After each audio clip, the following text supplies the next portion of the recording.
Hi, my name is Emily Chan, and I will be doing my case study on Thailand. Some background information on Thailand is that it's located in the center of Southeast Asia.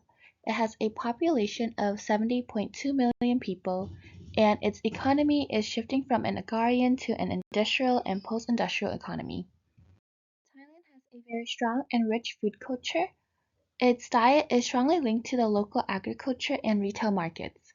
The traditional Thai diet consists of cereals, legumes, fresh fruits and vegetables, herbs, and fish. These can typically be bought at fresh markets, night markets, and locally owned stores that provide cheap and affordable fresh foods. Recently, urbanization and globalization has led to an increase in hypermarkets, supermarkets, and convenience stores.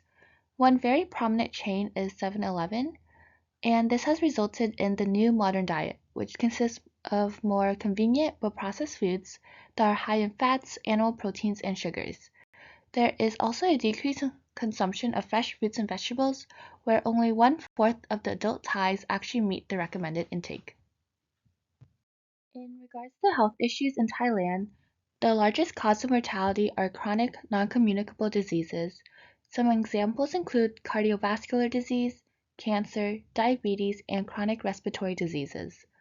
They account for 400,000 annual deaths, which represents 74% of all deaths in Thailand per year. This costs the economy $1.6 trillion, or 9.7% of its GDP annually. Other prominent health issues are obesity and overweight, which also are risk factors for other chronic diseases. In fact, weight gain and obesity has grown 4 times in the last 2 decades. In 2009, it was reported that 40.7% of women and 28.4% of men were affected. There is a strong connection between diet and nutrition and health illnesses in Thailand. Currently, the urbanized diet has resulted in an increased consumption of sugar, oils, fats, and animal meats with a decreased consumption of vegetables and fruits. The daily caloric intake has increased from 2,250 to 2,540 calories between 1990 and 2008. Sugar consumption has actually tripled from 12.7 kilograms per person per year to 33.2 kilograms per person per year.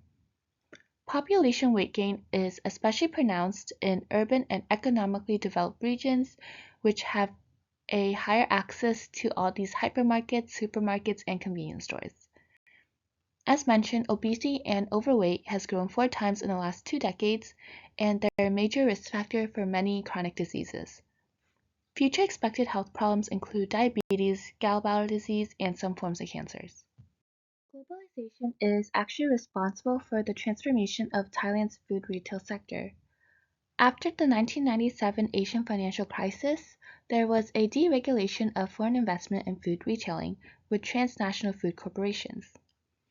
Before, the traditional sector consisted of fresh markets, night markets, and locally owned stores that supplied fresh and locally harvested foods.